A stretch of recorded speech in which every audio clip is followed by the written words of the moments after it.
processing the things that happened in childhood, it can put us in touch with, okay, well, that belief system, it protected me at the time. I needed it. It made sense of things, but it's outdated.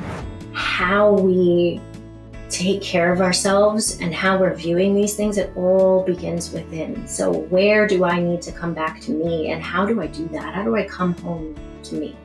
What they gave me in terms of the love inside of me, or even just the possibility, I can be grateful for that, for what it woke up inside of me when they were here. I may not have control over what happened, but I have control right now in this moment of how I respond to it.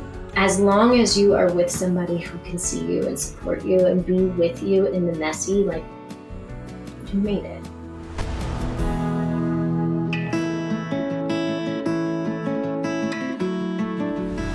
Hello, everyone, and welcome to another episode of Broken Beautiful Me, stories of hope, gratitude, and resilience. And today I am so honored to have as our guest Alyssa Scarano. She is a licensed counselor and the founder and clinical director of Collective Therapy and Wellness. Known for her empathetic and compassionate approach, Alyssa views her work as a profound privilege, an opportunity to be invited into the most intimate and vulnerable parts of her clients' lives. Specializing in relationships, she is dedicated to helping individuals heal from childhood trauma, break generational patterns, cultivate meaningful, authentic connections with others by supporting them in fostering self-compassion. Welcome, Alyssa. It is so nice to have you here with us today. Hi, Kelly. Thank you so much for having me. I'm really excited to be here today. So, just to get us started, why don't you tell us a little bit about what inspired you to start the Collective Therapy and Wellness Group? Yeah. So I've really always had this vision of kind of shifting mental health treatment a little bit from more of that pathologizing clinical, diagnosis lens, which is, I think, traditionally how we view mental health, but gearing it more towards the whole person, right? And the story that of what our lives are that got us to this point, and then how to move forward in a more authentic and aligned way. Shifting from the diagnosis being the identity of a person versus what got us here, and how do we move forward? How can I feel more empowered over myself, over my life, over my circumstances? And so when it came to the collective, we combine therapy with lifestyle coaching, with experts in the wellness sector. And so we're giving people an opportunity to heal from the past, but actual practice with using new skills that can change their life in the present. And, through that lens, we're really gearing our work in a targeted way to mind, body, and spirit, and making the story of your life more cohesive. That's wonderful. And so through this holistic approach, which as you explain it, it just makes so much sense, right? But it's taken us a while to get there, where we look at the whole person. And what you said about, your diagnosis being kind of your identity. I think that it's just such a wonderful thing to think about, people being able to break free from that, because they are so much more than maybe an issue that they're facing. Exactly. So how has the response been to this holistic approach? What are your clients saying about it? So one of the things, I think, the way that we do therapy, I think practice wide with all of the clinicians that we have on staff, because we do work in multiple states, we're a virtual practice, is we really work toward building the relationship with our clients, forming an intimate relationship where clients can feel vulnerable, in a safe manner, to have all of their feelings, to show up as they are and still be accepted and feel that they belong. And so the goal is to create a sense of belonging, even if it's ultimately done over a virtual space. And then that is to transpire into the rest of their life. If I can have this hard conversation here and show up, maybe, I'm a mess and fall apart and I'm still accepted and I'm still offered grace, I can experience that in my life outside of therapy. I don't have to be afraid or hide parts of myself or fall into old patterns of people pleasing or shrinking in the face of conflict. I can still be me and honor what I need and not self abandon. And so, in that sense, the feedback that we've gotten is that people do feel safe with us to go to those deep and heavy places. And that's really, I think, what the mission is behind it all, is to offer that sense of grace to people maybe who haven't had that experience before in their lives. And so to have our clients say, like, I feel heard, or that, maybe it's even the longest relationship that they've had with a therapist, I think it's really rewarding to hear. It must be. And for them to feel safe after probably a lifetime of feeling that they needed to keep all of that inside and tucked away in a compartment, Mhm. that must be incredibly freeing. Um, as someone who went to therapy myself, and I it's a life-changing experience when you get in touch with kind of the root causes for why you're feeling a certain way or how you're responding to a certain circumstance, and how that really goes back to maybe something from your childhood that keeps bubbling up because you haven't addressed it. Yeah, yeah. And because that stuff from childhood, as we grow up, it's so far removed, or it's ingrained in our subconscious. It becomes part of the narrative or the story of how we see ourselves or how we see other people. And so, kind of looking at that stuff and processing the things that happened in childhood in relation to maybe some unmet needs or experiences that we had, it can put us in touch with, okay, well, that belief system, it protected me at the time. I needed it. It made sense of things. But it's outdated. Yeah. And maybe certain parts of it weren't true. And it doesn't have to be unless I decide to let it. And one of the ways that we rewire that, I think, is really through when someone comes to us and they share something painful, right? First, it is, the hard truth is we have to get in touch with that pain and allow that feeling to exist. But then even asking the question as a therapist, like, how does it feel to be able to say that here to me? And to know that I'm not leaving, I'm not hanging up, I'm not reacting to it. Your feelings are valid. I mean, have you ever had that experience before? That is, I think, the magic of what we do and how we do it. And so it is I really view it as a privilege to be let into that space for people, and offer them that. Absolutely. So, in my work and my group, I deal a lot with the bereaved, and I myself am a bereaved parent. Um, Talk to me a little bit about grief and how therapy can help individuals who are moving through grief. I guess there's different groups. There's people who are moving through grief, and then you see people or meet people who are maybe have a loss that happened a long time ago, but they're still really struggling. So can you talk to our audience a little bit about how you approach grief and talking through it and approaching it in a holistic way? Yeah. So grief is unfortunately, it's inevitable in the sense of we don't all live forever, and things don't always work out in the way that we envisioned or hoped or dreamed. And the truth of it is that we don't enter into our lives or our decision making expecting an outcome that results in loss. And because otherwise, why would we do it? Why would we become parents? Why would we own pets or enter into relationships if we know like this is how it's going to end, right? Yeah. So the hope, the wish, the dream is what gets us out there, and it's so needed, right? Especially in how hard life can be in general.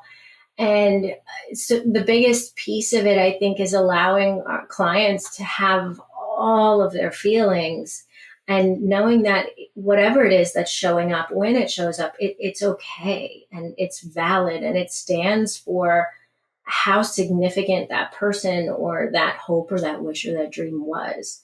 And in that sense, it may look different. Some days it may not bite as much, and then other days when you imagine that your life was going to look different and you're up against the reality of like, okay, well, this person or this animal or whatever the loss may be is not here for that, and that's not what I imagined. It can come up again, and that's okay because it was part of the vision that didn't come to fruition. And you know grief often manifests in a lot of ways. It may manifest and turn into a desire for control, right? Like maybe I don't open up myself to vulnerability again. Maybe I'm working so hard to protect myself. And so, in terms of how do we view and treat guilt, grief, and it's a matter of, okay, how else is that control or that desire for control or that desire for safety showing up? Is it showing up in an overactive nervous system? Is it showing up in all of my decision making, and to what extent I put myself out there and take risks and open myself up to future loss? Is it that I'm clinging on or holding on to all of these things that in my life, whether it's belongings, or even just having certain routines that keep us in a sense of safety?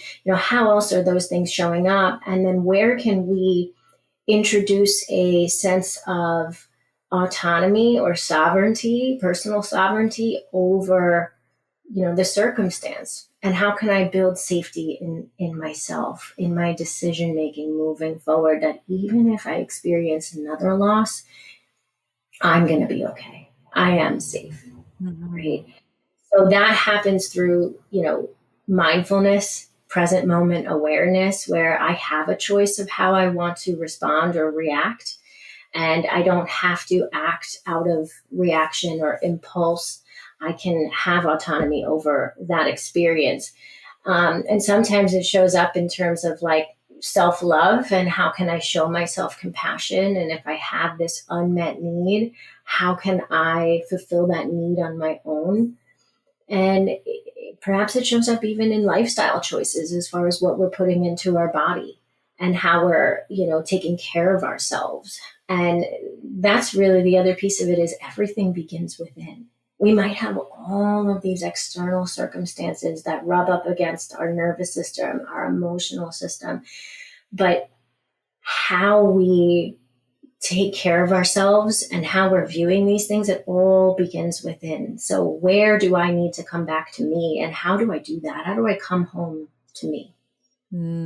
That's such a beautiful way to put it. And when you say like things bubble up over time, and I'm just thinking back to my experience where in grief I felt like I was moving along just fine. And all of a sudden, a certain day or a certain song or a certain, and I called it the rogue wave of grief, because you're moving along fine and all of a sudden you are just flattened by this emotion that you didn't see it coming. Um, and one of the things that for me personally, was going back to my breath, to just breathing and kind of focusing on my breath. I would listen to binaural beats, and just trying to calm myself down and realize that although it's hitting me right now, it's not happening right now. That's a memory that's kind of bubbling up. What other tools do you give to people who have those moments? Yeah. And I think this is like a little bit of an insight type of tool that we can apply is like with grief, it does happen that way where one day we're good, right? And we start to feel like, okay, I'm coming out on the other side of this. And now I'm just driving down the street, and I'm smiling and it's beautiful out, or I'm noticing the beauty of the moment, but then it hits me in those moments that I am in that space of appreciation again. Wait, how can I be, right? Or maybe it looks a little bit different. Um, and I think it's a matter of remembering that our emotions very much work the same way as our like biological or physiological cues, like your stomach growls because you're hungry. Mm-hmm. And we don't judge that, right? We just say, okay, well, I'm hungry. I should eat something. Oh my goodness, I haven't eaten in hours. Whereas when we have emotions, it's the same thing. It's our body reacting to our environment or some sort of stimuli around us, or even internally. And often I hear with grief that it's like I had this really beautiful moment, or I was really happy or really calm, and I felt a sense of relief, and then all of a sudden it hit me. Because in that space of relaxation within your nervous system, there's a reminder of the loss. I sat down, and the survival or stress response dissipated, and now I'm left with all that feeling. And that's okay, Mm-hmm. and it's valid, and it's not something to push away or resist or judge myself for. It's because this person or this thing that I wished or hoped for really meant so much to me. And that deserves space. That person or that thing deserves space to be felt and experienced. Absolutely. Um, so, where does gratitude play into this for you? So, gratitude is a big part of my practice, of my own personal practice, and something that I share with my community of people that I have met over the years. And I'm very curious to see in your holistic approach when you are guiding someone through the grieving process. Where does gratitude come in? Because it doesn't seem like something that fits with grief. I know, but for me, it played a huge part. Right, right. How can I be grateful when this whole thing that I experienced that is so painful and earth shattering? How can I be grateful? So yeah, I can see where it feels like, well, that's confusing. um, and so I think when it comes to this loss, maybe that is all encompassing and just overpowering us, it can become all that we see. And it's not the whole part of the story, right? And so perhaps we lost someone who meant so much to us. And again, we had that hope or that vision or that wish for ourselves or for this other person. And I think it's a matter of looking at that, yes, okay, there was this loss, and they're no longer here. I no longer get to be their parent or their spouse or whoever we are to them. But what they gave me in terms of the love inside of me, or even just the possibility, I can be grateful for that, for what it woke up inside of me when they were here. Mm-hmm. And so it is a matter, I think, of shifting our expectations, right? That hope, that wish, that dream, it's not how often do our wishes really come true, right? They're not always realistic. So it's a matter of like shifting our expectations on like what we expected the outcome to be versus like what showed up and what came at the time or what's showing up now, and what aspect of that can I be grateful for as I grieve and as I move through the process of healing. Mm-hmm. Does that answer your question? It does. It does. I think one of the things for me in the early days of grief, I found gratitude not in big things. Didn't change the pain of any loss by any. I just want to make that perfectly clear. Mhm. But what it was able to do was anchor me to the present moment when I was actively looking for something to be grateful for. It could be a flower. Some days it was my tears that they just flowed freely. But I was able to anchor myself to that present moment where I was okay in that moment. And Mhm. somehow that was kind of like a lifeline, I suppose. And I can't really explain why I approached it that way. I have no answer for that, but um, I do see the power of gratitude in healing. I agree. Yeah. Well, because what gratitude does is it shifts our perspective, right? I may not have control over what happened, but I have control right now in this moment of like how I respond to it and how I look at it. And that's what gratitude does is it shifts our expectation from like this wished outcome or dream that we had to what's happening right now Mhm. that I can be grateful for or give myself or others compassion for. And that's how gratitude I think shows up. We can really do that when we are present, right? When we're not looking at the future or the past, but what's happening right now. And where and how can I find gratitude? That prompt in and of itself, it gives us something to focus on, um, that is present moment based and can be more empowering, you know? Even if it's like one little thing at a time. Yeah, I mean, you're in a situation where you can't fix your situation, what's happening in your environment. So it is in the little things.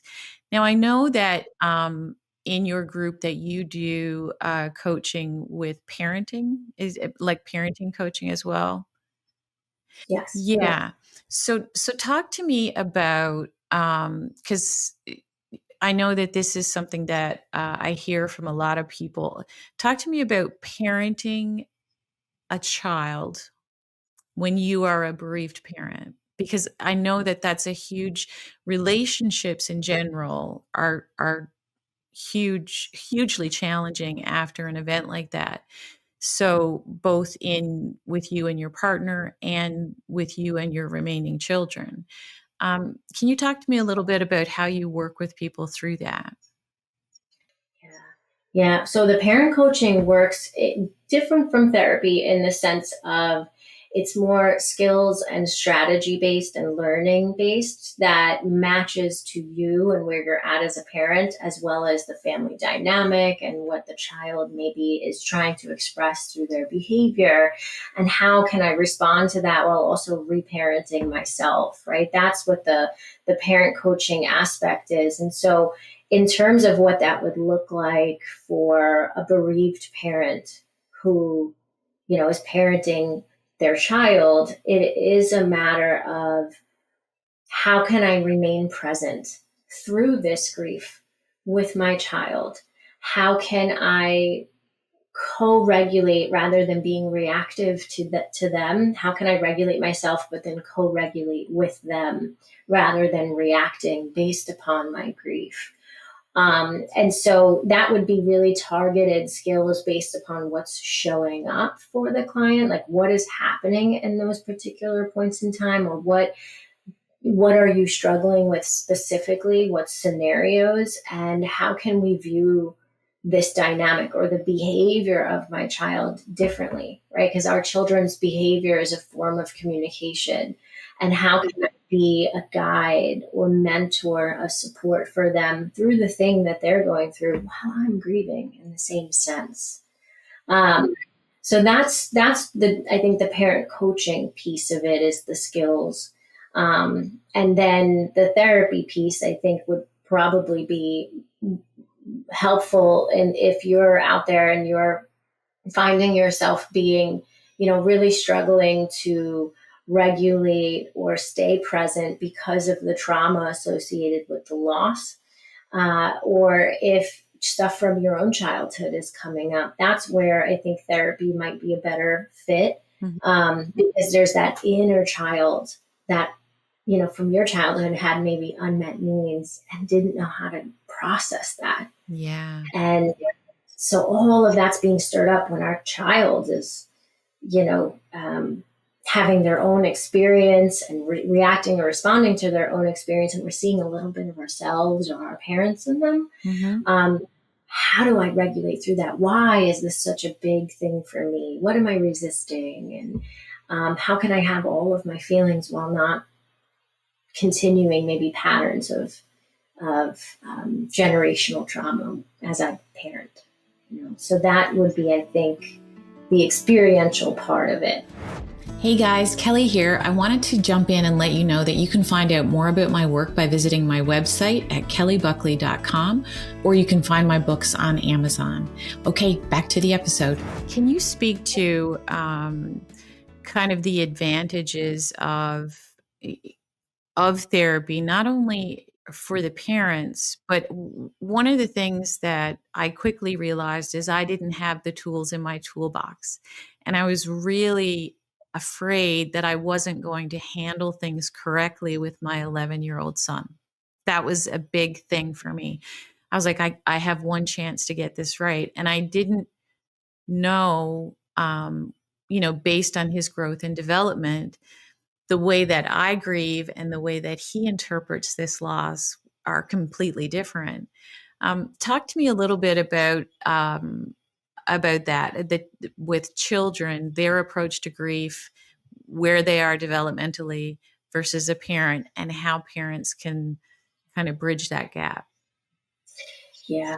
I think one of the ways is that remembering that children don't have the bird's eye view yet, right? What I mean by that is our brains are very egocentric. It's biologically, children are wired to see the world only from their perspective. So that whole saying about, we think about teenagers, the world doesn't revolve around you, right? Technically, it does until like about mid-20s. It really does. So in that aspect, it's like if a child is struggling with grief, which is even hard for us as an adult to try and work through, live through, move through, and they don't have the verbal, ability yet or cognitive skills yet to see the bird's eye view or to communicate what's going on, you're probably going to see more behavior as a form of communication. So, and potentially that behavior is really challenging or off-putting, like, because it's anger or outbursts, maybe, right? And it's a matter of asking yourself, like, what is my child trying to communicate right now? Or what are they communicating to me through their behavior? And the response can be more objective, right? So if my child is, let's say, yelling, okay, well, what do we do when we can't hear the TV? We increase the volume, right? Yeah. Well, okay, so how can I, instead of reacting to that, how can I maybe just keep my sense of center and calm in myself? I'm regulating myself. And then have that like little alarm system go off and say, okay, they're not feeling heard right now or seen, right? So instead of reacting, like, okay, holding that space for that emotion versus like leaving or yelling, even though maybe that's what's coming up for us. They're yelling, I'm yelling. And say to them, in what way am I not hearing you? Mm-hmm. In what way am I not seeing you? Help me understand. And I think that's a big one, is help me understand. Getting curious with our children or our loved ones, what's going on for you? I want to know, right? If you don't have the words yet, that's okay. I'm here. Mm-hmm. And you're not alone. Like sometimes it's just even a matter of saying that, I think, because children don't have the words, right? We don't either, especially when it comes to grief. Mm-hmm. There is no perfect thing to say. We often say, we go to, memorials or funerals, and while it's very kind that people will say certain things to us during those scenarios or at those memorial services, and it's often that it's like, thank you, like, sorry for your loss, yes, thank you, but that doesn't do anything, right? So if as adults, like the things that we say to each other or we hear being said to us aren't helpful, like a child who is just pure emotion and unfiltered reaction, The words may not be there. And as the parent, we can say that. We can say to them, I know there are no words, but I'm here and I'm with you. That is such a beautiful way to put it. And I feel,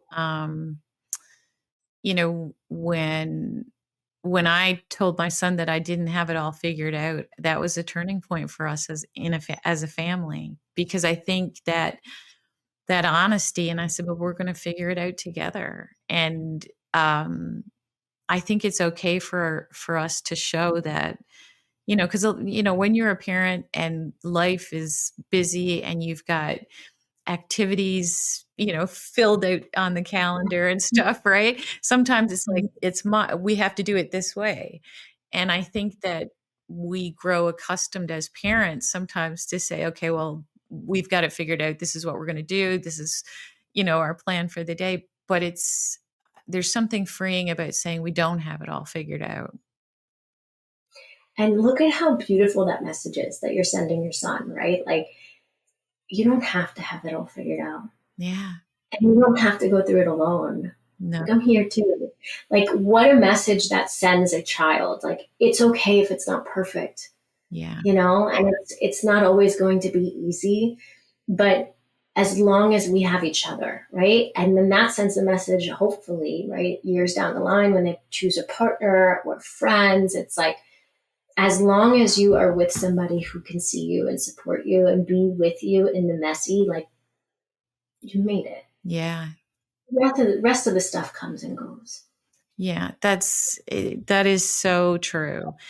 I want to switch gears a little bit, because we are talking in June, and that is PTSD Awareness Month. And I wanted you to talk a little bit about trauma, because so many people who listen to the podcast and people who I've interviewed have been through some of the most horrendous life circumstances and have found a way back, not without struggle, but have worked through their trauma. So I just wanted to kind of hear from you about your thoughts on trauma and how you approach that in your practice. Yeah, yeah. And I think that's the thing, is that none of us are immune to trauma. Trauma doesn't have to always even be this cataclysmic event, although a loss is a cataclysmic event, right? I think trauma exists when there's a sense of unpredictability. Like, how could anyone have known that this was going to happen, or the ground was ripped away from beneath me and I didn't have the skills or the knowing or the strategies to be able to know how to respond to that, right? And so when we think of trauma, it could be, yes, something as cataclysmic and earth-shattering as a loss, and it can also be a lot of repeated little events in our lives that cause harm and pain and cause us to kind of be in a state of bewilderment, or even just not knowing how to respond, and in that flight or fight response. And so when it comes to trauma, if you think of it that way, right, we all have sometimes these little t traumas that we go through, right? And it creates a pre-existing vulnerability or something sticky, right, within us. We go through life, and sometimes sticky things add to that stickiness, right? Yeah. But then we go through this cataclysmic, earth-shattering event, such as a loss that was so unexpected. And it is often, even if our loved one is, we know that the loss is coming because someone is sick, like, it's still, how do you prepare for that, right? So we have this early vulnerability, stickiness, this cataclysmic, event of some kind, let's say. And where we get stuck in trauma is, like, in order to go over that event, right, we would need some sort of support or something afterward to land on. But something such as a loss, right? There's no, like, handbook to this stuff where 1 + 1 = 2. This is what you do. There's no, standard way of grieving. So how do we get over this event? No, what happens sometimes is we get stuck there.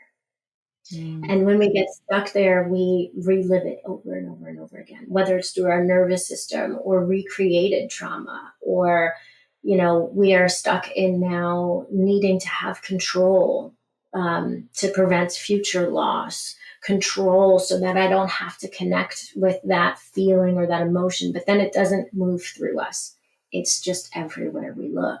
So, in terms of how the trauma happens, I mean, I think it's a matter of remembering we all go through life developing these vulnerabilities that things stick to.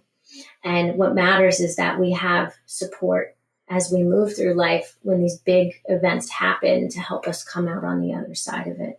So I would say that one of the things is like being alone and isolated is that's going to be something that's really hard to move through, you know.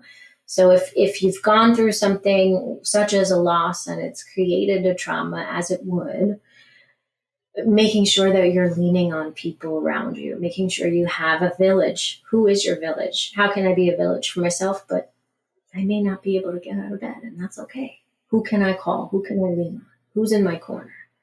Yeah. And when you look at it from a holistic approach, what kinds of we talk about spiritual, talk about physical approaches. What do you recommend for people who are kind of working their way through the trauma? So therapy and talking through and finding those sticky spots that, like you said, which is such a great description of it, how it builds over the years. So what do you do to complement the therapy that can help people work through it? Yeah, absolutely. So we go through this trauma, right? And it causes us, I'm sure a lot of people are familiar with the stress response of fight, flight, freeze, and fawn. And in that state, remembering that, our emotions always have a physical connection to our body, right? So when you're in that stress response state, perhaps your heart is racing, your nervous system is activated, your heart is racing, you're actually not breathing as much, like we're not getting as much oxygen in, which is causing our heart rate to increase even more, as if we're running but sitting still, we're not moving. So the holistic side of things is connecting with your body. It is slowing down your heart rate. It is, allowing whatever's underneath to come out and up, and not judging that experience, or having the fear that if I allow myself to be sad and grieve, I'm never going to come out on the other side of it. It's a matter of being with yourself rather than self-abandoning through that. Because remember that being alone is going to, it can make it a lot worse and cause us to be stuck. So the holistic side is first showing up for yourself in your body, in the present moment, giving your body what it needs to calm your nervous system, and then providing ourselves with nourishment. So maybe that looks like, what am I putting into my body, right? A lot of the time with grief, the depression that can happen as a result is like we have trouble getting out of bed or eating or showering. So maybe, it looks very different, but how can I nourish myself? Like maybe it is a matter of like, I'm just going to get up and splash water on my face. Mm-hmm. Right? Or maybe it's, I'm going to lay in bed, but I'm going to open up the blinds and let the sun in. It doesn't have to be this huge outcome of like, I'm going to get up and I'm going to clean the whole house. I mean, sometimes that's the response too. I'm going to keep busy, but am I nourishing myself at the same time? Am I taking care of myself? Am I supporting myself through this process? Mm. From mind, body, spirit. What about anxiety? And when someone is, they're working through something like that and they are immobilized by anxiety, how does someone, um, I and today, I mean, the world is so noisy, right? And there's just so much that feeds, even if you say, I'm not going to watch the news, I'm not going to do this, I'm not going to do that. It just filters in somehow. Mm-hmm. So how do people, if anxiety is one of the things that is presenting, what do you tell people to do if they're having an anxiety attack? If they go to get groceries, or they're feeling well enough to go out for a walk, and all of a sudden they find themselves short of breath, feeling that anxiety coming on. What are some tools that you give them? Yeah. Anxiety is remembering that mind body connection, right? The anxiety is as if you are running in place or really trying to protect yourself, because there's a sense of not being safe.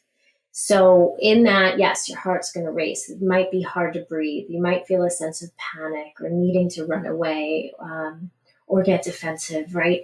And so, in that aspect, it is a matter of like, I do believe that deep breathing is something that can really, really help, because we want to get that heart rate down. As long as our heart rate is just going haywire, the more the thoughts are going to come in, the more the body's going to reinforce the thoughts and then the reaction that are associated with the whole experience of anxiety. So whatever it could be, maybe it is deep breathing, maybe it's, stopping, sitting down with a weighted blanket or something that can provide you a sense of comfort, Mm-hmm. that is going to really be helpful.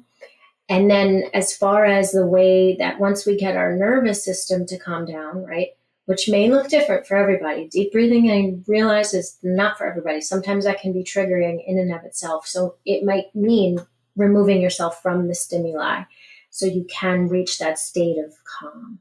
Um, and remembering that anxiety is fear about the future based upon the past. Mm. I don't want this outcome again that I went through. What can I do to control it, prevent it, fix it? What can I do to keep myself safe or experiencing that emotion again? That's what anxiety really is. So we see that on the surface, right? We see the worry, we see the control. But anxiety is often a manifestation of something else that's deeper, like a bubbling up. Mm. And what am I not potentially wanting to feel right now? Right. And that is what needs some space to be had. We can only get there when we're calm. Yeah. Calm as possible, right? If we're facing the bear head on, you're not going to sit there and do that introspective. What do I need? No, the first step is to get it, away from the bear somehow, right? um, that you've given some great wisdom for our listeners and for me. This is, I just think that all of these topics are just so relevant um, for anybody who's listening. And it's not just about grief. It's life. Life is tough, and um, we all go through situations where we wonder how we're going to navigate this. We don't have a map. Um, Talk to me about what you see as the future of therapy. As far as the future of therapy, I mean, I have a hope and a wish and a dream, right? That the treatment I hate to say it as treatment, but that therapy is treated or offered to clients in this holistic type of way. The whole person, not just the symptoms. The whole person, not just the diagnosis, right? Because sure, I might have these symptoms, but that doesn't mean that's who I am, or there's, this is the bar and I'm never going to go past it. I'm having an experience and this is how it's manifesting. And what can I do with that? Yeah. Right? Regardless of what your stance is on diagnosis. Diagnosis is a matter of, medical necessity, right? Where insurance says, I'm going to pay for this thing because there's a medical need for it. That's what a diagnosis is. And potentially, yes, there are scenarios where you'll need that medical necessity, not just for insurance coverage, but for medication. That may be the path that you decide to take, and there's nothing wrong with that. But that is not a reflection of who you are or what you are capable of achieving. It doesn't mean that's the finish line. And it is a matter of connecting with who you are at your core. So that's my hope. We've got now AI in the mix of things, so I'm sure that's going to be a relevant thing.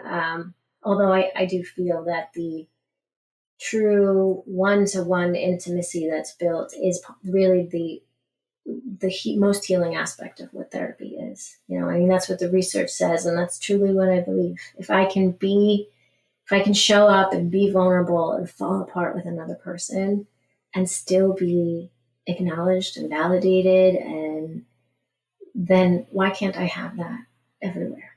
I Right. should. You Maybe. should. Yeah. I deserve it. Um, you do deserve it. And AI can't make you feel heard or seen. It just, as wonderful as some aspects of it I know are, and there's so much debate about that lately, but person to person is truly where the power comes in, where we feel that we can heal because someone sees what we've gone through and they want to help us through.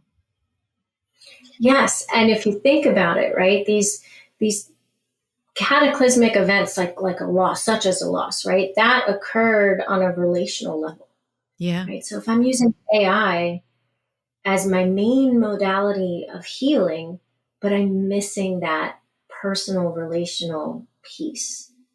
Like that's the intimacy that I'm not going to get from AI. I'm not saying AI is bad, right? Like I totally appreciate when my clients come in and they say, "Oh, I typed this in and this was the response I got, and was it helpful? Great." Like we talk about it then. Yeah.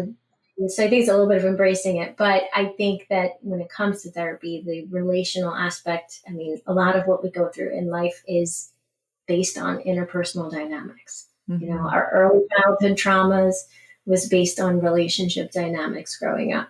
So we need that relational aspect to our healing as well.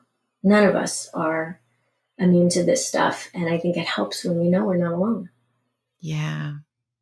Not being alone, that for sure is that is healing in itself.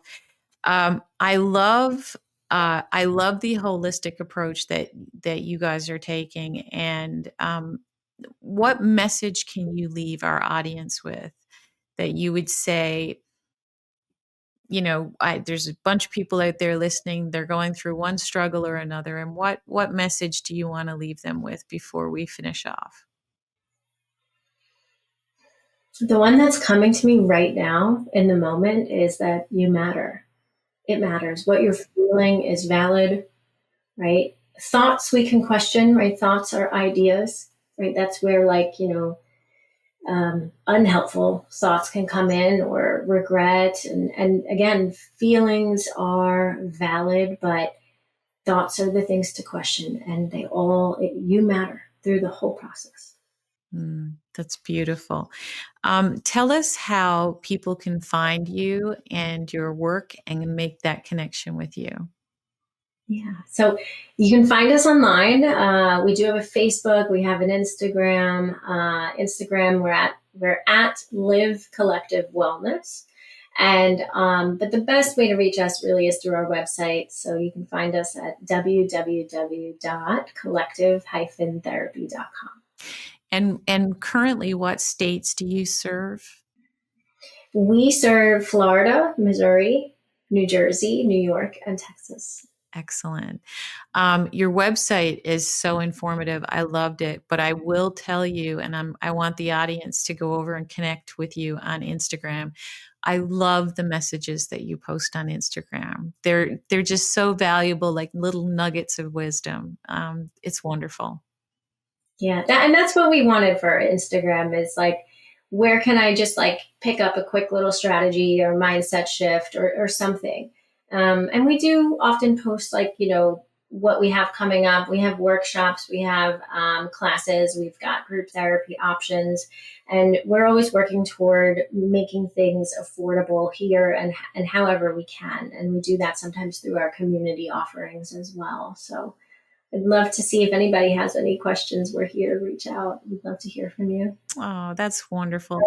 Thank you so much for giving us the perspective that you do. We talk a lot about people's stories and how they heal from those stories, and how the fact that they were broken actually makes them more beautiful because of have healed. That scar tissue makes them stronger and just more beautiful, just like the Japanese art of kintsugi.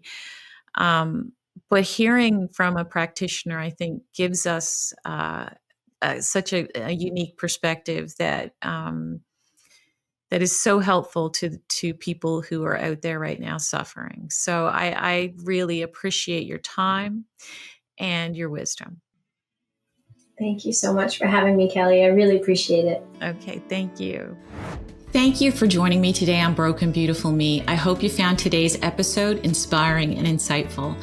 Remember, every scar tells a story, and every story has the power to heal. If you enjoyed this episode, please make sure to subscribe to the podcast on your favorite platform so you never miss an episode. Your support means the world to me, and it helps spread the message of hope and resilience to more people like us. Don't forget to leave a review and share this podcast with your friends and family. Together, we can create a community of strength and beauty in our brokenness. Until next time, stay strong, stay beautiful, and keep shining.